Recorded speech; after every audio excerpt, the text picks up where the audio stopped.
Staycast, o podcast do mercado imobiliário. Fala, mercado imobiliário, mais um Staycast aqui. Hoje vai ser um assunto intrigante, um assunto que a gente acho que nunca falou aqui, na verdade nunca falou, categórica aqui. A Juliana é uma pessoa que eu conheci há pouco tempo e eu tô fazendo uma consultoria com ela também. Quem que é a Juliana? A Juliana é Head de Transformação Digital, consultora também de uma empresa especializada em desenvolvimento de startup. Hoje nós vamos falar aqui como levar a sua imobiliária a se tornar uma startup. E também diretora de transformação digital de startup brasileira de saúde. Então essa empresa hoje, você me falou, quantas startups atende lá na digital? Hoje nós temos aproximadamente 400 startups Uau! e a gente faz um atendimento, um acompanhamento desde a primeira fase, né? Porque a gente tem muita empresa que fala, eu quero me transformar numa startup, eu quero caminhar como startup em paralelo. E isso tem sido uma demanda muito grande do mercado, mas nem todas as pessoas elas estão preparadas para Sim. isso. Juliana, eu quero dar as boas-vindas para você. Seja bem-vindo. Muito obrigado por você ter aceitado esse convite, né, de você estar aqui conosco. O nosso time aqui, praticamente os nossos ouvintes, são todos corretores de imóveis, proprietário de imobiliário, dono de incorporadora. E eu tenho certeza que o que você vai trazer aqui hoje vai agregar muito, né, essa visão de cultura de empresa, de modelo de negócio. Eu tenho certeza que a galera vai pedir bis, vai deixar o dedinho lá no like, vai seguir a gente, vai compartilhar esse vídeo, porque é um assunto muito novo, né? E eu queria te perguntar, a primeira pergunta é, o que faz uma empresa tradicional se tornar uma startup? Qual que é o significado principal aí? Muitíssimo obrigada pelo convite. Prazer estar aqui com você. Eu trago uma visão diferente hoje do mercado imobiliário, que eu acho que é super importante. Eu construí minha carreira em vários segmentos. Então, conheço startups de saúde, como é a associação, mas já atuei com startups do varejo, voltada para segmento bancário, muito forte na questão de TI. Então, tudo isso me traz uma bagagem grande em relação a qual essa jornada que a gente tem que percorrer, né? Então, respondendo a sua pergunta, a empresa ela não se transformará numa startup especificamente, mas ela pode sim, baseada na dor do mercado, naquilo que ela identifica como gap, e como ela vai resolver, ela pode abrir um braço de uma startup. Bem colocado que você falou, né? Deixa eu até reformular a pergunta, porque às vezes a empresa, de maneira tradicional, o cara fala assim, tem essa dor e eu quero entrar para startup. Eu sei que não tem como, principalmente existe uma questão de escala, né? De tudo. Mas às vezes a gente percebe que tem a galera meio tecnológica, a galera que quer realmente fazer algo que vai virar franquia, que vai ter uma questão assim de escala, né? É isso que é a pergunta mesmo. Não, ótimo. Acho que essa identificação da dor no mercado, trazer uma ideação com pessoas que estão envolvidas em todo o processo é fundamental. Sim, Então, eu tenho uma empresa hoje, eu quero virar uma startup, eu quero trazer uma solução diferenciada para o mercado. Acho que a primeira pergunta que a gente tem que fazer é qual o público que eu vou atender com essa solução? Qual o problema que eu quero resolver e quais são as pontas que serão impactadas? Porque na primeira fase da startup, que é a ideação, eu ver um problema, uma oportunidade de resolvê-lo de maneira diferente do que hoje é resolvido, ou muitas vezes melhor. Porque a gente fala, inovação não é sempre trazer algo disruptivo ou algo não conhecido no mercado. Porque isso é difícil, né? Hoje muita coisa já está rodando. Muito mais do que isso é como eu vou resolver um problema antigo de uma forma nova. E aí a gente entra na parte de ideação. Essa parte de ideação, o primeiro passo, na minha opinião, é você trazer todas as pessoas que são impactadas pela resolução desse problema. E aí você constrói uma ideia, monta a startup e aí depois você vai para a fase de validação. E aí é sim, fundamental que você tenha a empresa para você validar aquela tese. sim. Validar, bater a cabeça mesmo, é teste, né? Testando toda hora, né? Exato, Tem que bater muito a cabeça. E exato. deixa eu te perguntar uma coisa também, Ju. Sobre essa questão de startup, qual que é a cultura que você percebe que existe, né? A cultura empresarial, a cultura de métodos, de trabalho, a gente percebe assim que sempre todas as startups estão ligadas em tecnologia, a Uhum. grande maioria, Sim. né? Eu acho que não existe nenhuma startup que não é tecnológica, né? Para uma imobiliária, a gente sabe que é um mercado, não sei se você sabe dessa tese, assim, o pessoal fala que o mercado imobiliário é um mercado muito arcaico, muito antigo. Uhum. Ele só perde para tecnologia só para pesca. Para você Olha ter uma ideia, só. assim, tanto que é tradicional assim na Aham, cabeça. aham. Existe até hoje alguns corretores que acreditam, e eu acredito também, que né, sua plaquinha lá que fica pregada ali na porta, né? Tem vários tipos de trabalho. Eu não desprezo, não subjugo nenhum tipo de trabalho. Mas existe essa questão, essa mentalidade antiga, enraizada, né? O que que você acha que pode mudar numa cultura para começar a pessoa a pensar em ideias e transformar de maneira digital? A gente tem cultura enraizada em vários segmentos, né? No mercado imobiliário, sim. Saúde. Imagina a saúde que você impacta diretamente na vida de pessoas. Para você fazer qualquer mudança na cultura ali, na parte muito enrijecida da tomada de decisão, é muito desafiador. Para que a gente traga startup para dentro do jogo, a gente precisa ter uma cultura flexível. E essa cultura flexível, a gente precisa trabalhar com gestão da mudança, que quais são os impactos da solução tecnológica dentro de qualquer que seja o segmento. Então, dentro da imobiliária, tem que ter uma cultura de inovação. A gente precisa trazer as pessoas para dentro para compartilharem suas ideias. E é importante trazer também o cliente. Então, olha só, o meu apartamento ele está à venda há mais de um ano. Eu não consigo vender um apartamento. Todos os corretores que vão lá, eles têm o mesmo método. Eles anunciam, pegam do anúncio de um site, eles levam o cliente para visitar e depois dão um feedback do que o cliente achou, não achou. Eu não. O que a gente pode fazer olhando para o mercado imobiliário para resolver esse problema que é uma dor minha como cliente? Todos os corretores me atendem da mesma forma. Então, eu acho que essa cultura de trazer novas ideias e trazer outras maneiras de visitar empreendimentos ou de atender o cliente, ela é fundamental.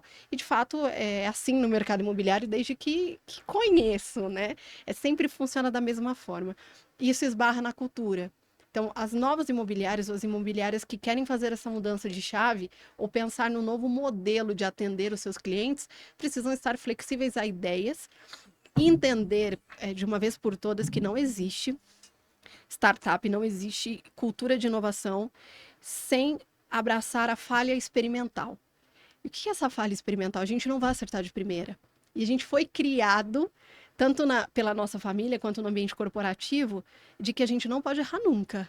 É isso aí. E ainda mais quando você assume papel de liderança, né? Ou você constitui uma família. Constituindo uma família, você também parece que não pode errar. E você não pode errar em casa, você não pode errar no trabalho.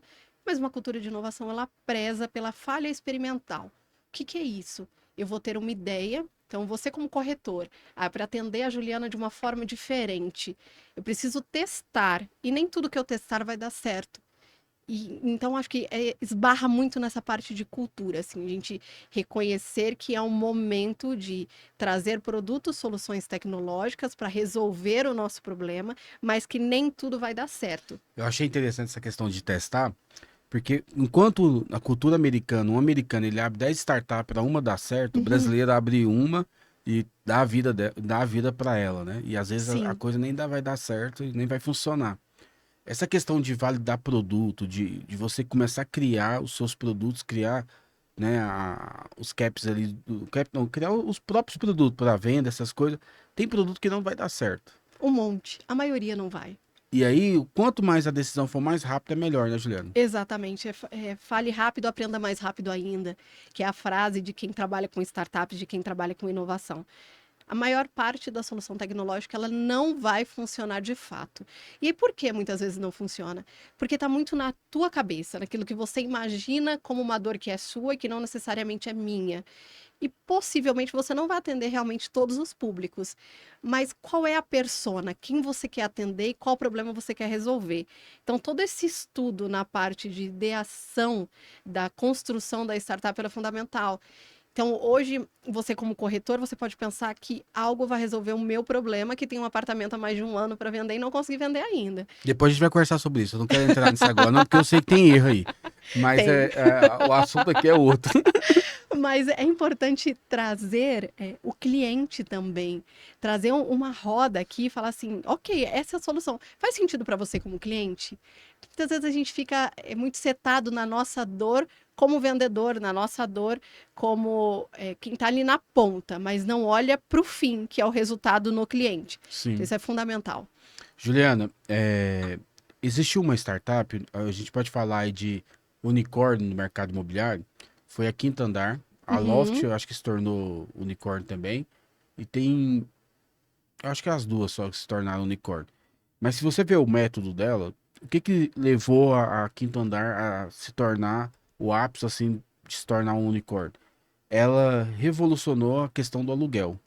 De maneira tradicional, né? Colocou ali a questão para poder desburocratizou tudo a questão do aluguel, muito mais rápido, a taxa de resposta, o corretor consegue responder pelo aplicativo, a pessoa aluga e ela consegue pegar 4 dias ali, ela consegue alugar o imóvel, né? Não tem aquela questão de fiador, de tudo, né? Existe já um banco por detrás que ajuda, então eu achei o máximo nessa questão. Mas se você for ver, não é muita coisa assim que mudou.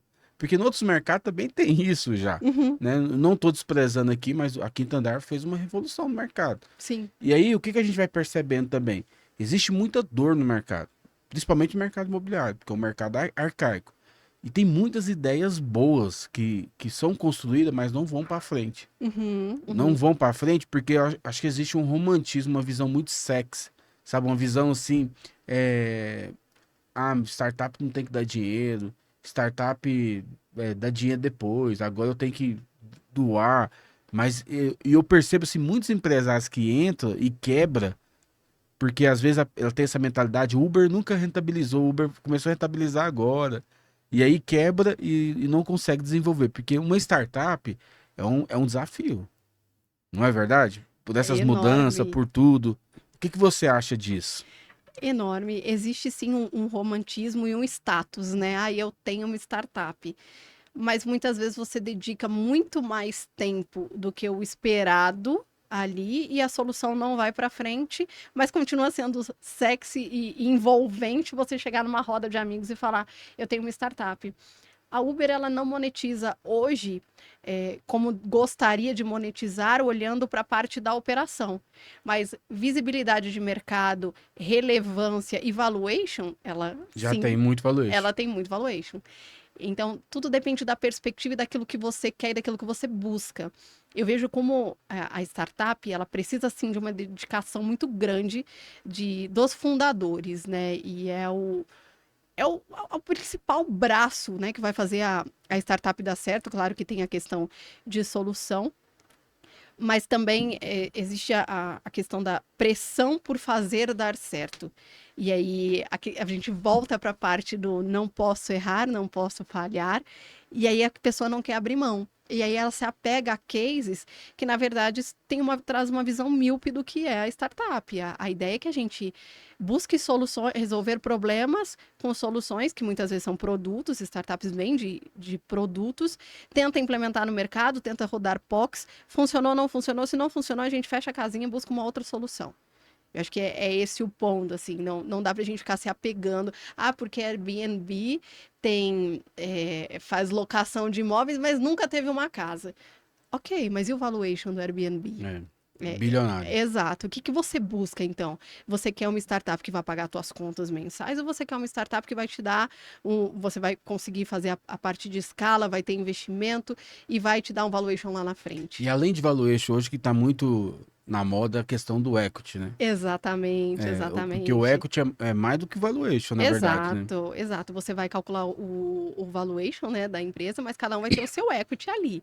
E aí é nessa hora que os investidores entram. Mas os investidores, eles só entram na terceira etapa da startup. Muitos ali, os investidores anjo, entram na parte de operação. Então, você já fez a ideação, você já fez a validação, e aí você começa a operacionalizar o produto. É na hora que você precisa, de fato, de caixa para fazer as coisas acontecerem. Investidor só vai entrar se estiver validado e estiver rentabilizando. Não tem como. Ideia ninguém. Porque tem investidor que entra, mas o Sim. cara já tem que ter criado aí pelo menos umas 2, 3 startups, né? Exato. A gente O fala que que você acha?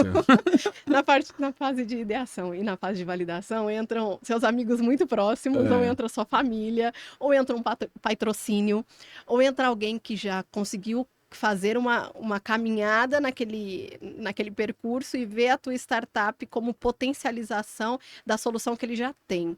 Então, ele já construiu um mercado. É muito mais fácil você inserir uma startup dando solidez e robustez àquilo que você já tem, porque aí você atrela a isso a visibilidade de mercado. Então, tem que ter um interesse específico e nem sempre financeiro por trás, a menos que você tenha algum amigo muito próximo, e se tiverem, por favor, me apresentem, que queira investir e caminhar para uma ideação. Olha que legal. Geralmente não é nesse momento. Deixa eu te perguntar, Ju, vamos lá, porque o tema desse podcast aqui é como levar a sua imobiliária a se tornar uma startup. Eu sei que a gente vai quebrar a cabeça aqui agora, você vai abrir a caixa preta aí, a gente tem uma parte do programa aqui que a gente chama de caixa preta, chama tete a tete, face to face, corretor cara a cara, mas eu queria te perguntar, se, vamos colocar aqui, vamos contextualizar uma imobiliária, né, que está criando métodos, que está criando rotina, que está criando forma de escala, está criando uma forma digital de atender os corretores, né? E foi validado tudo isso. E como que funciona assim, os primeiros passos para levar ela a se tornar, né? Foi validado os produtos, está vendendo bem, né? Como que funciona o beabá? Vamos colocar aqui o passo a passo, porque principalmente tem muitos aqui que não sabem, é um tema novo, Sim, né? sim. E eu sei que a galera, todo mundo conhece, tem muita gente que conhece sobre startup, mas para o mercado imobiliário, como a gente está falando aqui, poucas imobiliárias que se tornou uma startup. Sim, não, perfeito. É um tema novo em vários segmentos também, de conhecer os modus operandi de uma startup, né? Porque a gente fala, vou abrir uma startup, o que a gente pensa? A primeira coisa que a gente pensa, vai ter um monte de moleque fazendo as coisas, rodando qualquer solução tecnológica. É muito mais do que isso. A gente começa com a primeira etapa, que é a ideação. Então, eu tive a ideia de como eu vou resolver um problema no mercado imobiliário de forma diferente, e um problema que, sabe aquele negócio que você fala assim, eu preciso resolver hoje isso, porque fica me atormentando. Depois dessa parte de ideação, eu vou para validação. O que é essa validação? Eu vou levar essa ideia para o mercado. Eu vou buscar parceiros onde eu consiga rodar uma POC, onde eu consiga rodar um piloto, para ver se faz sentido ou não faz sentido. Nessa hora eu trago o cliente fim para perto também, porque quem vai consumir a minha solução precisa validar. Senão não faz sentido eu caminhar para a operação. Beleza, validei, tá tudo ótimo. Enquanto isso, você vai seguindo a vida normal e tocando em paralelo. Aí você entra para a parte de operação. Nessa parte, você já busca os primeiros investidores anjo. São aqueles que acreditam na ideia, acreditam nessa validação, fizeram uma contribuição dessa construção da startup de alguma forma, nem que seja com know-how. A gente passa dessa parte aqui de operação. Então, beleza, meu produto está pronto. O que eu faço a partir de agora? Eu entro para a fase de tração. O que é tração? Eu preciso correr para o mercado com ele. Já tem um produto na mão, está validado, ele vai resolver um problema. E aí entra a parte de investidores que tem o know-how, abertura e um amplo networking que precisa levar essa startup junto com os fundadores, claro, para dentro do mercado. Então, essa abertura é fundamental. Se conectar com pessoas que abram portas é super importante na parte de tração. Depois disso, a gente vai para a parte de escala, o scale-up, que a gente chama. Nessa hora, a gente já teve investidor anjo, a gente já tem um caixa na startup, e aí a gente fala, beleza, esse meu produto eu consigo dar escala. Aí entra a parte das Venture Capitals, que são fundos de investimentos para startup. Aí você precisa apresentar a sua startup, perspectiva de resultado. Nessa fase de tração, scale-up, ela é fundamental você começar a estruturar a sua startup com uma cara mais de empresa. Porque depois do scale-up, você ganhou escala, você tem que trazer time e você vira uma empresa, deixa de ser uma startup. Essa virada de chave ela é muito grande. Então, a gente tem a primeira virada de chave, que é sair de uma imobiliária comum para virar uma startup. Envolve muito a parte de cultura, trazer novas ideias e abraçar a falha experimental. Quando a gente entra na parte do scale-up, que a gente traz pessoas para dentro, começa a ter time, áreas, jurídico, gestão, processos, governança, começa a funcionar e operacionalizar como uma empresa. É uma outra virada. Porque você não consegue virar a startup na mesma mentalidade da imobiliária que virou uma startup. Sim. Você não vai conseguir retornar. Então, esses modos operantes, eles mudam completamente. É os turning point, né? O ponto de virada, né? Exatamente. É interessante você falando isso, que eu passei por algumas fases dessa aí. Aham. Eu já tive alguma startup que não deu certo. Lá, Sim. quando eu montei, eu quis fazer... Montei um hostel e eu cheguei a ter uns 10 apartamentos para Airbnb e não deu certo lá. Eu queria fazer tipo a Housing faz hoje, algumas coisas assim. Uhum. Mas eu lembro que agora, vivendo isso agora, essa questão que você falou, cara, é uma fase, assim, e todo startupeiro, como vamos usar um termo Sim, aqui, sim. né? Todo mundo que quer abrir uma startup, na mente da pessoa, faço agora eu fico rico, milionário. Pois é. E aí você fica pobre também. É igual o mercado imobiliário, porque o mercado imobiliário tem essas ascensão. Sim. Você ganha uma comissão muito alta, você fica muito feliz.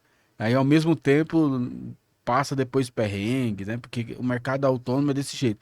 Eu acho que a mente do corretor, a mente de quem trabalha do mercado imobiliário, é uma mente startupeira mesmo, também é a mesma coisa. Sim, e tem essa romantização, né? Porque você consegue monetizar um pouco mais, mas ninguém conta para o corretor quanto tempo ele vai demorar para conseguir outra comissão dessa, né? Eu acho que esse é um ponto. E quando você traz para a realidade do startupeiro, já foi muito mais fácil conseguir investimento. Porque antes você tinha um número restrito de pessoas que tinham coragem de abrir startup e ir para o mercado.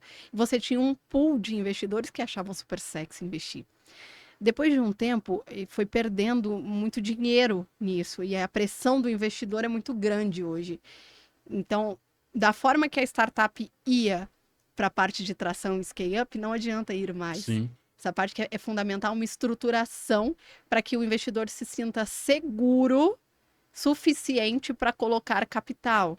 E aí, nessa parte, existe essa estruturação necessária da consultoria, que é muito que a gente tem conversado, né? Transformar uma startup, não na parte enrijecida e burocrática de uma empresa, mas que tenha gestão suficiente para valer a pena e que o investidor se sinta atraído em colocar o dinheiro ali, porque ninguém quer colocar dinheiro numa furada, né? É isso aí. E tá mais criterioso, né? Exato. Eu gostei muito do termo que você falou para mim esses dias para trás. Aquele termo de investidor anjo, mas tá mais para investidor demônio que investidor anjo. Investidor... Exato. Exatamente. O investidor anjo, antes, ele era assim. Ele era um anjo porque ele entrava, às vezes, até na fase de validação, porque ele queria o status de eu invisto em startups. Eu tenho um portfólio de startups. Hoje, a pergunta que a gente faz para esse investidor anjo é, ok, quantas startups do seu portfólio deram certo? E qual a sua expectativa de equity e valuation dessas startups? E aí, agora o status não é mais eu tenho um portfólio de startup, é quantas startups deram certo. E dar essa segurança para o investidor suficiente para que ele coloque dinheiro ali é resultado. E aí a gente esbarra uma dor e dificuldade muito grande da startup, que muitas morrem ali na fase de validação, é não ter recurso financeiro para dar a primeira alavancada no negócio, investir em solução tecnológica, e aí muita startup morre no meio do caminho. Depois que vai para a operação e já tem investimento, aí Eu tenta acho que é a seguir um parte mais caminho. difícil, né? Esse processo da validação do produto e de entrar no mercado mesmo, literalmente, e começar a rentabilizar as suas Exato. primeiras vendas, né? Exatamente. É a etapa mais difícil, não só da startup, mas acho que de toda empresa que está começando, né? A imobiliária, quando ela começa também, ela não tem os seus clientes, ela não tem seus imóveis. Até ela conquistar o espaço e relevância no mercado, tem um tempo. E a startup não é diferente. Apesar da gente querer que as coisas aconteçam rápido, a gente precisa acelerar a parte da ideação e validação. Ou seja, a ideia que eu tenho faz sentido para o mercado, isso a gente pode acelerar. Você traz todo mundo para uma sala, constrói, aí tem uma série de metodologias, dá para você fazer o design thinking, que você traz a convergência da dor do mercado, a divergência, né, para uma convergência da dor e une todas as pontas e pensa nessa ideia. Depois, quando você vai para a fase de validação, é muito difícil, porque as empresas precisam abrir portas para você testar. Aí entra muito a parte do networking. Então, as pessoas que estão hoje no mercado imobiliário, que elas querem fazer uma startup, elas precisam ver qual dor elas vão resolver que seja atrativa suficiente para empresas abrirem portas, construtoras abrirem portas, por exemplo. Falar, beleza, vem testar a sua solução. E essa validação, geralmente, ela é gratuita. A startup ela não cobra para fazer a validação da solução. Sim. E aí você já teve um investimento, né, de tempo, de know-how, de credibilidade, inclusive. E tem uma outra dor de startup que é assim, eu vou no mercado imobiliário, eu vou levar minha solução para uma construtora, eu vou gerar uma POC. Consegui agregar valor para eles. Perfeito. Agora está na hora de monetizar. Nem sempre a POC ela é boa o suficiente para que você consiga monetizar na sequência. Olha E aí isso. essa é uma dor também. Que legal. Juliana, e deixa eu te perguntar, você já viu alguns bebezinhos nascendo Já, e bastante. se tornando adulto? Qual foi o maior Sim. desafio de consultoria da sua própria empresa que você desenvolveu e que você percebeu assim?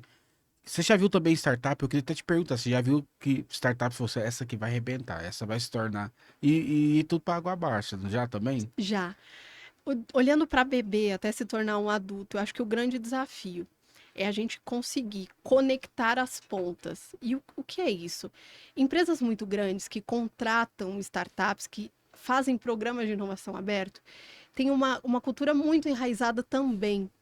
Então, você sai de uma imobiliária para virar uma startup, mas a ponta que vai te comprar é tão enrijecida do ponto de vista cultural quanto a imobiliária que você saiu. Então, para essa entrada no mercado, ela é muito difícil. É muito difícil. Para mim, essa é a principal dor e bloqueio que a gente tem. É um mindset que tem que mudar total. 100%, 100%. Porque mais do que resolver o problema, você precisa convencer o tomador de decisão que vai comprar a sua solução que o problema dele será resolvido. Então, essa abertura de mercado, muitas vezes a startup nasce e como bebê ela morre mesmo. Ela não chega para caminhar para a fase adulta. Hoje, um desafio muito grande da minha empresa, como consultoria para startups, é na parte de tração e scale-up, que ainda tem uma mentalidade muito grande de startup, de vamos fazer as coisas acontecerem. É muito assim, o progresso depois a ordem. Na hora que a gente precisa fazer a ordem, aí é um pouco mais difícil e desafiador, porque agora menos, mas no começo os fundadores de startups são pessoas mais jovens, que não passaram por cadeiras de gestão, de liderança de pessoas, e acreditam que vão virar um unicórnio só por ter um produto, quando existe um back-office muito importante por trás. Então, a diferença e a dificuldade e dor que eu tenho hoje como empresa das startups é, na fase de tração, acabou a gourmetização de ser startup. Você vai se tornar uma empresa. E você precisa se preparar para se tornar uma empresa. E aí, nesse momento, as startups resistem um pouco, porque elas querem continuar jogando ping-pong na hora do almoço. E o mercado é corporativo. Você deixa de ser uma startup e migra para o mercado corporativo. E aí, essa hora é a dor da startup. Isso que você falou sobre a questão da gourmetização e também do aspecto da grande maioria dos líderes, dos idealizadores das startups, é jovem e não teve experiência, know-how profissional e comercial, essas coisas todas. Porque tem que ser completo também, né? Às vezes eu acho que o principal aí é a questão da gestão, porque a gestão é tudo hoje, né? Sim. Mas o gestor principal, o CEO, o co-founder, a pessoa, se ela não tiver um feeling também, ela pode destruir tudo, né? Ela destrói tudo. É importante quando vai montar uma startup você pensar quem vai ser o fundador, e aí geralmente é quem tem a ideia, e cofundadores, que são pessoas com habilidades complementares à sua. Isso também é uma quebra de resistência, porque no mercado a gente não quer muito ser contrariado, né? Assim, a minha opinião é a minha ideia e o que eu acredito. Mas aí eu vou dar um exemplo para mim, para minha empresa. Eu me considero muito boa com gestão, com processos, com pessoas. Mas eu sou péssima na parte de indicadores, gerar Excel. Esse não é o meu forte. E eu tenho um sócio que ele é especialista em gestão data-driven, analytics, inteligência artificial. Ele faz toda essa parte técnica. Então, a complementariedade de soluções é o que dá robustez. Então, é importante quando você que está hoje no mercado imobiliário pensando o que eu posso fazer além da ideia, traga fundadores complementares às suas habilidades e que te elevem para a gestão. É interessante isso porque eu vi um Shark Tanks lá, um dos caras que teve um aporte muito grande ali, pegou a bocada dos tubarões ali, mas o cara falou assim, ó, a gente vai ter que pôr um CEO aí pra poder cuidar dessa empresa, porque o cara já percebia que ele era desequilibrado emocionalmente, né? E Exato. E pode levar o negócio ao abaixo, fracasso, né? ao fracasso. E aí a gente também, se a gente for ver as maiores startups que deram certo, assim, as bilionárias, a gente vê, vamos colocar que a Apple, quando começou, Steve Jobs, né? Era um cara que não tinha relacionamento, não sabia, não tinha uma vida social, né? Foi mandado embora da própria Sim. empresa, Uhum. né? Por quê? Porque eu percebo também, às vezes, o cara que tem essa mentalidade de startup é uma mentalidade muito descolada, né, Vale do Silício, a galera, né, alternativa, Sim. droga, sexo, rock and roll, e tem muito isso Sim, mesmo. tem muito. E também, é um mercado muito desafiador. O que eu percebo, às vezes, assim, quem é um pouco mente cartesiana, Uhum. analítica, não consegue, né? Porque é uma mudança toda hora, né? É um mercado que é meio desafiador. Até para poder você trazer pessoas para trabalhar, é um pouco mais difícil, não é? O que que você acha aí? É muito mais difícil e faz muito sentido. Steve Jobs é um exemplo do cara muito técnico que para conseguir desenvolver um negócio foi muito, muito desafiador, muito difícil. E hoje a gente tem, como está muito atrelado a startup, está muito atrelado a desenvolvimento de produto, está muito atrelado ao pessoal de TI. Que até em uma das nossas conversas a gente falou, né? O pessoal de TI ser binário, ser é isso ou Cartesiano. aquilo, 100%. E aí não tem essa visão de negócio. Uma das perguntas que você me trouxe até anteriormente de startups que tem tudo para dar certo. Tem uma ideia incrível, foi validado, está em operação. Ela morre na parte de tração porque não tem competência técnica para fazer gestão do negócio. Tem competência técnica para o desenvolvimento do produto. Então, isso é primordial e fundamental, senão ela morre no meio do caminho. E uma das coisas para isso não acontecer é tentar não abraçar o mundo. Exato, Valida com poucas coisas. Pouca pessoa faz, exato. testa um produto, poucos clientes, não abre as portas, abre a torneira lá para. E não resolve, né? É, Eu acho que, beleza, que nós estamos segmentados no mercado imobiliário, perfeito. Você, como corretor, você sabe quais são as principais dores e dificuldades do setor, compartilhando com seus colegas. Não se prenda à ideia de que eu vou fazer uma startup hoje e eu vou ficar milionário. Pode ser que aconteça, maravilhoso. Se você tiver um suporte para isso, com certeza chegará mais rápido. Mas não se prenda, não se apaixone pela ideia a ponto de não deixá-la morrer e buscar uma nova. Acho que essa é a questão. Foque então no mercado imobiliário. Quero deixar de ser imobiliária, quero virar uma startup. Eu tenho alguns problemas para resolver, então eu vou priorizar quais são os problemas que eu vou montar o meu plano de validação e vai validando. Aquele que der mais certo, você segue. é isso aí. Que é isso, hein, Juliano? Esse Tem assunto aqui tá bastante gostoso, coisa, hein? tem bastante coisa É. para falar. Ô, Ju, e deixa eu te perguntar. Você falou, hoje você tem algum case, assim, de sucesso que você pode compartilhar? Não precisa falar nome, não. Sim, eu tenho um case de uma startup voltada muito para ESG, que não tem como hoje a gente olhar para o mercado e não olhar para a sustentabilidade, para olhar o impacto social da nossa solução, olhar para uma parte de governança que entra a parte de transparência e gestão. E foi uma startup que ela trouxe pro mercado de saúde essa visão dos impactos de implementação de solução tecnológica no ESG. Essa startup, inclusive, hoje eu faço parte dela. Foi um case muito interessante e algo que o mercado tem procurado muito. Então, como a gente saiu de um bebê, que era como vamos atrelar a isso a tecnologia. E olha que difícil, porque a tecnologia, para muita gente, vem para substituir pessoas, que não é uma regra. E a gente fala muito disso, né? Tecnologia, ela vem para ser um suporte, ser meio. E essa startup, ela olhou muito para pessoas dentro desse ambiente. Então, como a gente vai tratar pessoas nessa disrupção tecnológica? Sim. E trazendo o S do social muito grande com programas de reskilling, programas de reciclagem, de maturidade dessas pessoas para assumirem novas posições. E, cara, é fundamental, porque aí você entra na cultura, as pessoas resistem à solução tecnológica e novos produtos porque elas têm medo de perder seu emprego, perder poder, perder posição. Isso impacta na vida pessoal, então elas resistem. Trazer atrelado a implementação de solução tecnológica, programas que desenvolvam pessoas quebra uma série de barreiras. Então, esse foi uma startup que deu muito certo e hoje tem trabalhado fortemente em conjunto de TI com ESG. Que legal, hein? Muito interessante, é muito legal e traz uma visão muito mais ampla do negócio. Sim. Ju, e você já chegou a ver startup fora do Brasil? Você já teve alguma experiência já? Eu tive experiência numa startup de saúde também, uma das maiores que nós temos, é um dos unicórnios aqui. Era uma startup quando começou a implementar a telemedicina no começo da pandemia, olha só. Olha isso. Isso é que é estar no Foi lugar no certo. time certo, né? Perfeito, assim, ele já estudava, essa pessoa já estudava muito como seria a implementação de telemedicina, o atendimento do paciente via online, Ele mas explodiu. explodiu. Não, é um unicórnio brasileiro.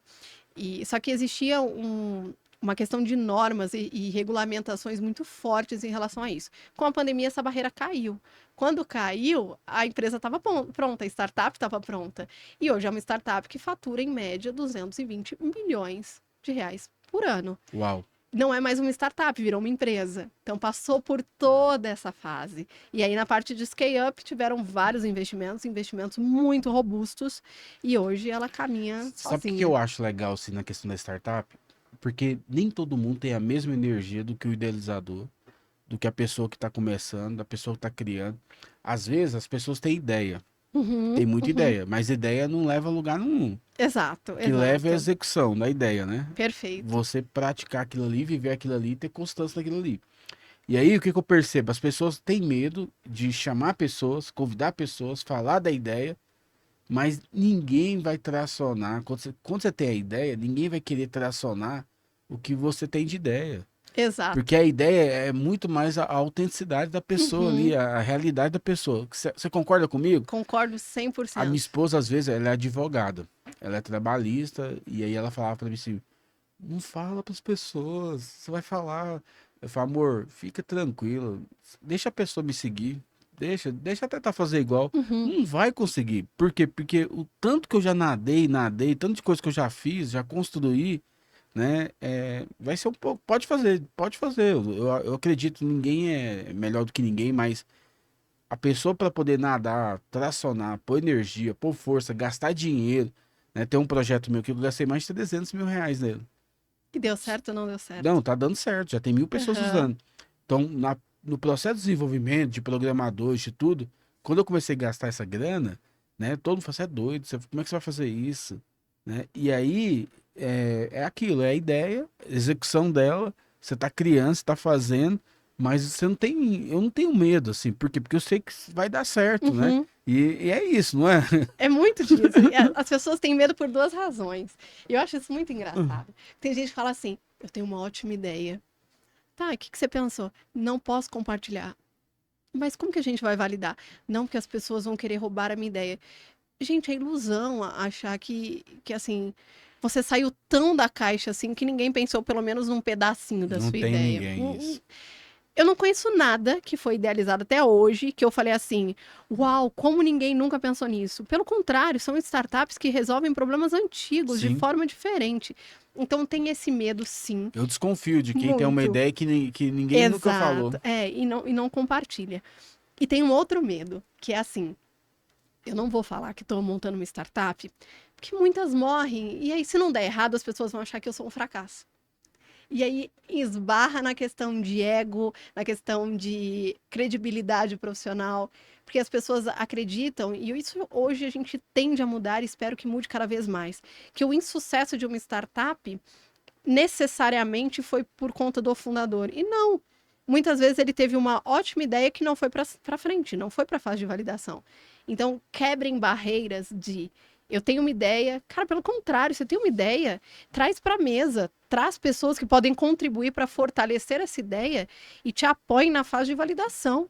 Não guarda só para você. Se você guardar só para você, outra pessoa vai pensar e vai executar. E aí você vai ficar com a ideia e morto, né? Muito legal isso, Ju. Ju, eu queria que você deixasse uma mensagem para os corretores, para as imobiliárias, né? Para quem que realmente quer ser disruptível, quem quer realmente, porque tem pessoas que são chamadas para isso. Uhum. Existem algumas mensagens e propósitos que às vezes as pessoas carregam e elas não Não conhecem. sabem. Uhum. Não, você é um... Tô brincando. Você já sabe, sim. Você já sabe. Seu canal já tá quase pronto já. Mas as mensagens que as pessoas carregam e o propósito tem muito a ver com aquilo que ela foi chamada para fazer. E quando Uhum. você tem chamado para algo, quando você é chamado para fazer algo e você faz aquilo ali, é que te dá prazer, dá amor, né, dá satisfação. E aí eu percebo assim, tem muitos caras que nos ouvem aí, que tem muitas ideias, tem muitas coisas, e ele não coloca em prática, né? Qual que é essa Exato. mensagem aí que você vai deixar para eles? Sim. Acho que o primeiro é não tenha medo. É muito difícil ser disruptivo, de fato. Mas você não precisa ser disruptivo no primeiro momento. Você pode ser incremental no primeiro momento, que é o primeiro estágio da inovação, de melhorar aquilo que já existe. Confie em você e tenha um autoconhecimento muito grande. Ou seja, o que você faz bem e que você sabe que se você profissionalizasse, isso faria diferença para o mercado. Esse é um ponto importante. Saber aquilo que você gosta, saber quais são os seus talentos, aquilo que você faz bem, é fundamental para o sucesso. Muitas startups que dão certo hoje nem têm uma ideia tão mirabolante ou tão fora da caixa assim, mas vai muito da força de vontade dos seus fundadores de fazer acontecer. Então, acredite em você, acredite no seu potencial e naquilo que você é capaz de gerar de valor para o mercado imobiliário. Dito isso, busque parceiros estratégicos para fazer com que essa ideia vire execução e aí é só decolar. E se não der certo nessa primeira ideia, você teve uma grande experiência do que é trabalhar com startup. E isso no mercado, ele é super importante, tem ganhado cada vez mais força, que é o que a gente chama do intraempreendedorismo, que é pessoas que já tentaram empreender ou empreenderam, deram certo e trazem isso para dentro do mundo dos negócios. Então, só tem a ganhar, assim, para mim, as startups, elas podem fracassar, mas muitas vezes elas desistem no meio do caminho. Tenha em mente que o processo é longo, é uma jornada, vai ser difícil, mas com força de vontade e muita garra dos fundadores, dificilmente, se passar da fase de validação, vai dar errado. Que é isso? Bugou aí a mente de muitos. Tem muita coisa para fazer, tem É. muita coisa. Pessoal, depois eu vou deixar as redes sociais dela, vou fazer alguns cortes lá. Segue a Juliana também, você vai aprender muito. A Juliana vai começar agora um canal novo, ela vai começar a gravar podcast também. Então eu tenho certeza que depois tenta procurar nas redes sociais aí, você vai encontrar lá no Staycast, no Instagram. A gente vai fazer collab de alguns cortes lá. E segue ela. Ela tem muito a agregar na sua vida. Se você é um cara que quer empreender, se você é um cara, né, que é disruptivo, um cara que não consegue ficar quieto, tem que seguir pessoas assim. Aqui você tem acesso a pessoas que realmente agregam valor, tá? Eu só trago pessoas aqui que têm resultado. Muito obrigada pelo convite, pela participação, por poder trazer um pouquinho. Acho que esse movimento que você faz é fundamental, principalmente em mercados tão enraizados e de cultura tão conservadora quanto o mercado imobiliário. É uma provocação, né? Exatamente. Então, parabéns pelo trabalho, que essa caminhada da sua trilha de podcast possa transformar a vida de outras pessoas. Obrigado, Juliana. Obrigado Obrigada. mesmo. Deus abençoe cada um de vocês. Estamos juntos. Compartilhe esse vídeo, segue a gente nas redes sociais. Não deixe de compartilhar. Quem não compartilhar aí, a gente fica triste. A gente só cresce se você compartilha, não é? Com certeza, com certeza. Não deixe a gente só na ideação, vamos validar. Tá bom? Um beijão no coração, tudo de bom pra vocês. Tchau, tchau. Obrigada, pessoal.